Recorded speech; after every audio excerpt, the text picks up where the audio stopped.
이건 빨리 끝낼까라고 생각해서 물론 기쁜 것도 아니지만 그래서 제가 이 보이는 설교 이걸 이제 보이는 설교라고 제가 설교하는 미리 다 준비해서 이걸 여러분들에게 나중에 다 받아보셨나요? 네. 그래서 보시고 저는 간략하게 몇 마디만 정리하면 아마 도움이 되리라 생각됩니다. 오늘 그래서 찬양을 참 멋지게 하셨는데 제가 이제 전에 방송국에 좀 있다 보니까 생방송으로 이렇게 하다 보면 항상 실수가 있게 됩니다. 그럼에도 불구하고 역시 은혜도 없고 또 능력이 있다 보니까 아주 멋있게 마무리를 잘해서 은혜가 됐습니다. 감사합니다. 자, 오늘 정말 뜻깊은 날입니다. 짧게 해야죠. 자, 오늘 주제가 내 양을 먹이라 하는 겁니다. 저는 그 목회 생활을 좀 오래 했어요. 머리도 이렇게 많이 없고 눈도 이렇게 눈썹도 희고 이 정도 되기까지는 굉장히 많은 어떤 기간이 있었겠죠. 자, 그러다 보니까 정말 그 젊었을 때는 뭣도 모르고 그 열정만 가지고 막 일을 했어요. 그게 하나님 일이죠. 물론 그것도 하나님 일이겠죠. 근데 지금 이제 와서 이렇게 돌이켜 보니까 나는 과연 주님 앞에 뭘 했을까 이런 생각이 들어요. 요즘 점점 더 시간이 빨리 가는 것 같아요.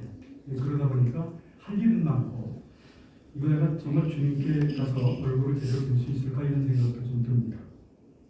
오늘 우리 이제 앞으로 동력자가 될 우리 박재영 선교사님 만나면서 제가 희망을 가졌습니다. 사실 한국교회는 굉장히 정말 힘든 상황에 지금 놓여 있는 건 맞습니다. 출산제한, 아니면 결혼식 이런 것 때문에 굉장히 많은 한국교회가 침체되어 있어요. 여러 가지 요인이 있겠지만, 이 와중에 지금 우리가 주님의 명령을 받은 자로서 또 주님을 사모하는 자로서 과연 어떻게 우리가 하나님의 일을 잘 감당할 수 있을까? 특별히 한국이 처해 있는 이런 입장을 통해서 어떻게 우리가 뭘 할 수 있을까? 이 신앙은 인간이 뭘 어떻게 한다 할 수 있는 것이 전혀 없습니다.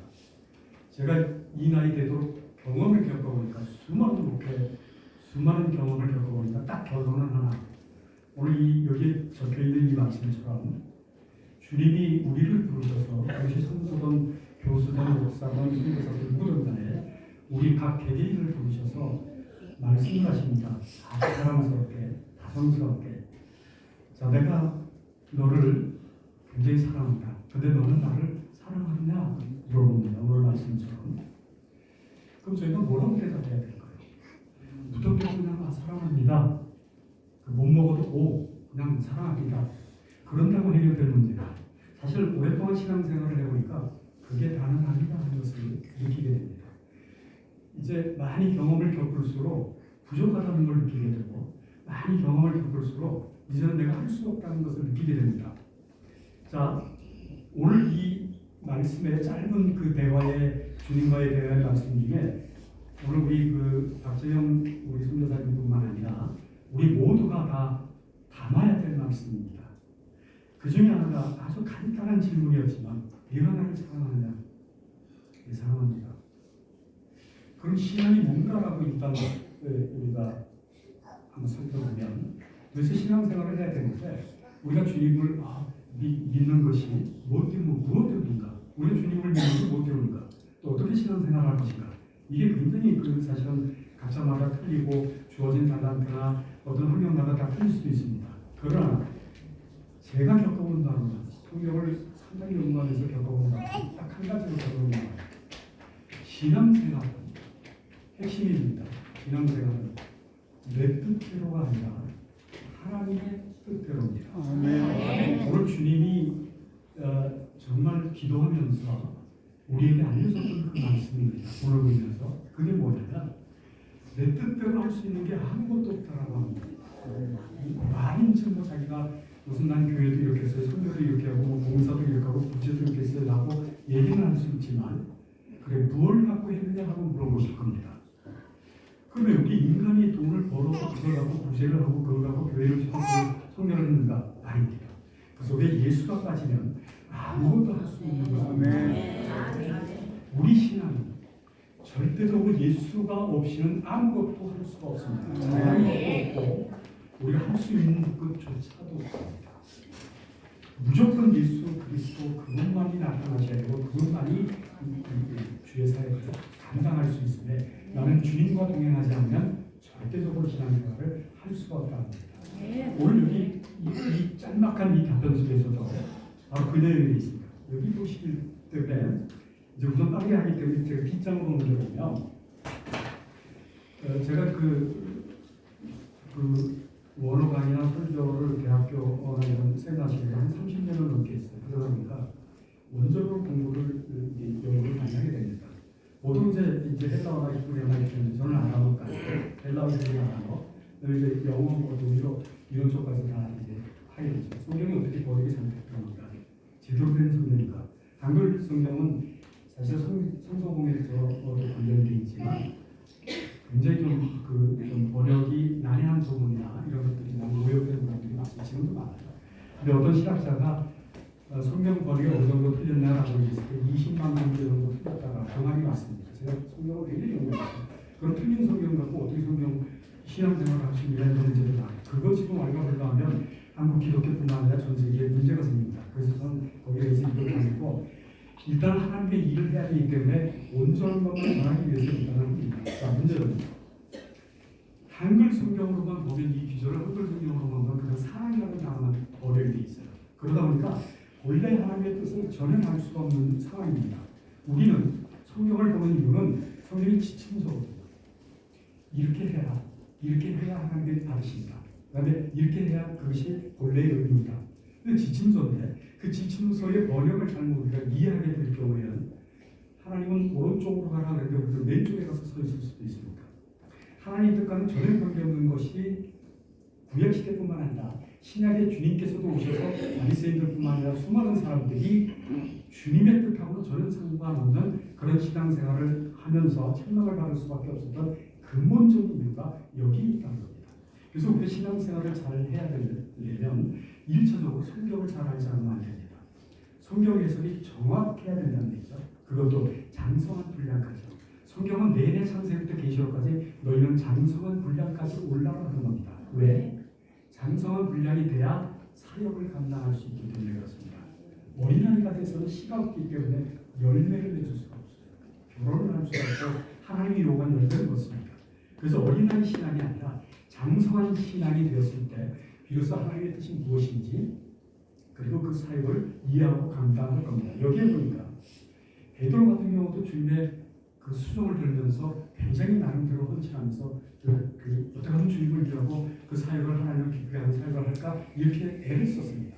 그래서 주님이 물어봤을 때 자 사람들이 나보고 뭐라고 하느냐 할 때 베드로는 당장 주는 그리스도이시요 살아계신 하나님의 아들입니다라고 해서 칭찬을 딱 받습니다. 그 뒤가 문제예요. 그리고 나서 너무 감사한 마음으로 그렇게 칭찬까지 받았는데 그 뒤에 주님이 사역을 한다고 그러니까 그리 마옵소서라고 합니다. 이것도 역시 인간의 생각이든 뭐든 간에 주님을 위한다는 생각이 했겠죠. 근데 그 주님을 위한다는 그 생각이 사탄아 내게로 물러가라. 너는 어찌하여 하나님의 일이 아닌 사람의 생각을 하고 있느냐 하는 겁니다. 오늘 자칫 잘못하면 우리가 성경을 이해하지 못하면 주님의 뜻이 무엇인지 알 수 없을 뿐더러 주님께서 우리에게 주신 그런 명령이나 또 우리에게 권고하는 이런 것들을 알 수가 없다는 겁니다. 오늘 여기에도 베드로와 주님과의 그 짤막한 답변이었지만 한글 성경은 그냥 사랑 이렇게 나오니까 그래 네가 나를 사랑하느냐? 예 사랑합니다. 또 네가 나를 사랑하냐? 네 사랑합니다. 이렇게 이제 끝난 거예요. 그러면 본래의 뜻이 무엇인지 하나님이 우리에게 요구하고자 하는 본래의 의미를 하나도 알 수가 없다는 얘기죠. 원문을 보니까 사실 원문은 전 세계에 없어요. 이미 원본은 다 없어졌죠. 전쟁 동양이 나오고 그리고 나서 그 뒤에 사본이라는 게 존재합니다. 그걸 뺏겨 쓴 사본들 소개관들이 쓴 그 사본이 쭉 오늘날까지 내려오고 전 세계의 번역본들이 나타나는 거죠. 그래 번역하면서 이문들이 많이 생겨요. 잘못된 누락된 번역들이 많이 생겨요.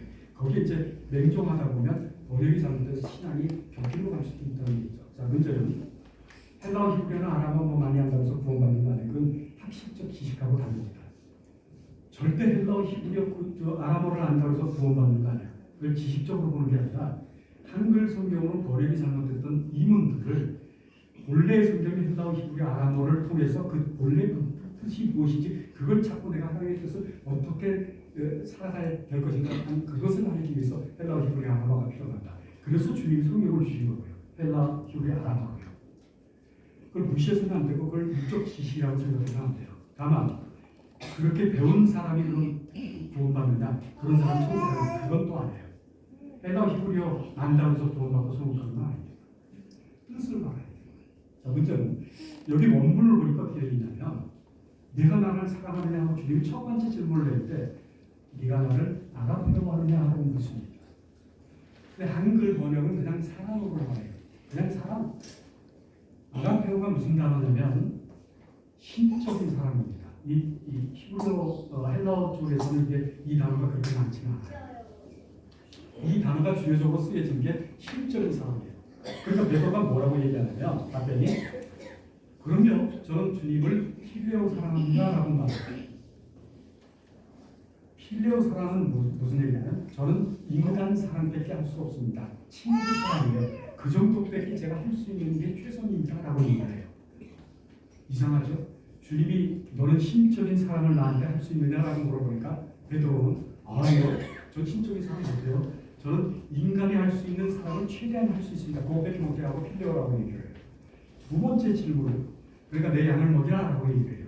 그 두 번째 질문에도 똑같이 주님이 물어보세요. 네가 나를 아가페오 하느냐라고 물어봐요. 신적인 사랑을 할 수 있느냐 물어봐요. 그러니까 또 베드로가 아니요 저는 필레오밖에 못합니다라고 얘기해요. 그러니까 주님이 뭐라냐 그래 그러면 내 양을 돌보라 치라라고 얘기해요. 그리고 세 번째 가서 주님이 질문을 바꿉니다. 한글 성경은 사랑 되지만 원문에는 질문을 바꿔서 얘기해요. 뭐라고 얘기하냐면 그럼 네가 나를 필레오 사랑하느냐라고 물어봐요. 그러니까 네가 사랑하는 게 인간적 사랑이었다면 그럼 네가 나를 지금 사랑하는 걸 인간적으로 사랑할 수 있느냐 이런 걸 물어봐요. 그러니까 베드로가 그럼요 저는 필레오밖에 할 수 없습니다. 그럼 주님이 아시잖아요. 이 그림이에요. 그 필레오 사랑을 제가 네가 할 수 있냐? 할 수 있습니다. 초의 두 번째는 네가 신적인 아가페 사랑을 할 수 있냐? 못합니다. 저는 필요에 그런 거 이렇게 얘기해요. 이게 답변이 있습니다. 지금 목사의 직분을 맡은 자는 여기 원문을 보시면 믿지 않겠지만 이 목자라는 게 원래 이 양우리에서 양을 돌보다 치다 이런 관계에서 이 목자의 의미가 나왔습니다. 원어에는 호인이라는 목자라는 개념이 있었는데 실제 이게 영어로 이쪽으로 오면서 한자로 칠목자에다 스승 사자를 써가지고 목사라고 되어 있습니다. 영어의 패스터라고 되어 있는 것이 어느 그 양들이나 소떼나 이런 농장에서 양들을 돌보다 이게 목자입니다. 자 여기 앞에 목자가 해야 할 일이 좀 있어요. 그건 시간상 챙기기로 하고요. 문을 보용하시겠고. 자 그러면 여기 이제 핵심적으로 한 가지만 하고 말씀을 마치겠습니다. 이렇게 제가 워낙 강의를 하다 보니까 설교 타입도 저도 다 강해요. 그러니까 이제 지도해야 할 수가 있어서 이게 자 인간은 절대 신적인 사랑을 주님이 뭐라고도 할 수는 없습니다. 그러면 그게 자력구원이에요. 자기 마음대로 뭐 신앙생활하고 자기 마음대로 구원하죠. 인간은 주님이 없이는 구원을 받을 수도 없고 생명을 얻을 수도 없고 천국에 갈 수도 없고 아무 일도 할 수 없습니다. 신앙도 할 수 없어요. 자, 우리가 복음을 전합니다. 성경을 합니다. 그 구제를 합니다. 아니면 교회를 세웠어요. 뭘 했어요? 예수가 있어야 합니다. 그래서 오늘 저도 수많은 신앙생활을 겪고 이 마지막 칸에 제가 오면서 느끼는 건 바로 내 뜻대로 마옵시고 아버지의 뜻대로 하는 것이 옳은 것이다라고 합니다. 그게 가장 핵심이에요. 그게 믿음이에요. 보통 믿음 생활하면서 나는 자기 의를 드러내거나 자기 생각이 이러면은 주님이 기뻐하시겠지. 베드로처럼 주여 그리 마옵소서. 그러니까 내 뒤로 물러가라 사탄아. 너는 사람이 생각합니다. 그게 바로 이런 점에서 그럴 수밖에 없다는 얘기입니다. 그래서 이게 아주 중요한 질문이 하나, 이 답변이 하나가 예수님의 답변이 하나가 나옵니다. 요한복음 21장 18절에 보니까 이 얘기가 나와요. 내가 진실로 너에게 이르노니 내가 젊어서는 스스로 띠를 띠고 원하는 곳으로 다녔거니와 자기 못된 신앙생활을 했다는 얘기예요. 그게 하나님 기뻐하시는 거예요. 이게 어린 신앙입니다. 대체적으로. 뒤에 귀절에 뭐라고 나와 있냐면 늙어서는 내 팔을 벌리니 남이 내게 띠를 띄우고 원하지 아니하는 곳으로 되어가리라. 이게 뭐죠? 자, 신앙생활을 해보니까, 믿음 생활을 해보니까 이게 내 뜻대로 되는 것이 아니구나. 절대적으로 주님이 나를 인도하고 주님이 역사해 주셔야만이 이 일이 해결될 수 있습니다. 자, 내가 주님 앞에 예배를 드려요. 지금 이 시간처럼 예배를 드려요. 혼자 왔습니까? 하나님이 예배를 받으실 때 주님이 같이 함께 오지 않으면 절대 그 예배 안 받습니다. 자, 내가 헌금을 하든 구제를 하든 봉사를 하든 뭐든 하든 간에 예수가 동행하지 않으면 절대 아무 일도 일어날 수가 없어요. 그건 겉 형태의 교인 정도밖에 안 됩니다. 실제로 성도가 거룩한 성도가 되려면 예수 그리스도 거룩하신 분 예수 그리스도가 내 안에 그분이 내 안에 내가 그 안에 그렇게 있어야만이 일을 해갈 수 있다. 지금 목자라는 역할도요. 핵심적인 부분은 그겁니다. 내 뜻대로 마옵시고 아버지의 뜻대로 하옵소서. 이게 목자의 길이에요. 신앙생활이든 목자든 그 어떤 직분이든 간에 내 뜻이 아니라 아버지의 뜻입니다. 그래서 오늘 이 말씀 잘 부여잡고 오늘 데살로니가전서 2장 4절에도 그렇게 되어 있네요. 우리 그 박성대사님이 가장 아직 그 안수를 안 받아서 성대사입니다. 박성대사님이 가장 좋아하는 말인데 우리가 다윗이 얘기했던 거죠. 우리가 사람을 기쁘게 하자. 하나님을 기쁘게 하여. 우리는 당연히 하나님을 기쁘게 해야 됩니다. 하나님을 위해서 십자가를 지고 하나님 앞에 나의 모든 것을 드러내고 내가 죽고 그분이 사는 길이 내가 곧 사는 길입니다. 오늘 이 말씀 잘 들으라고 정말 참된 주인으로서 귀한 목자이로서 갈 때에 주님과 함께 동행하셔서 하나님이 원하시는 귀한 상급과 연결을 맺어서 축복받는 귀한 모습 선교사님이 되시기를 간절히 축원합니다.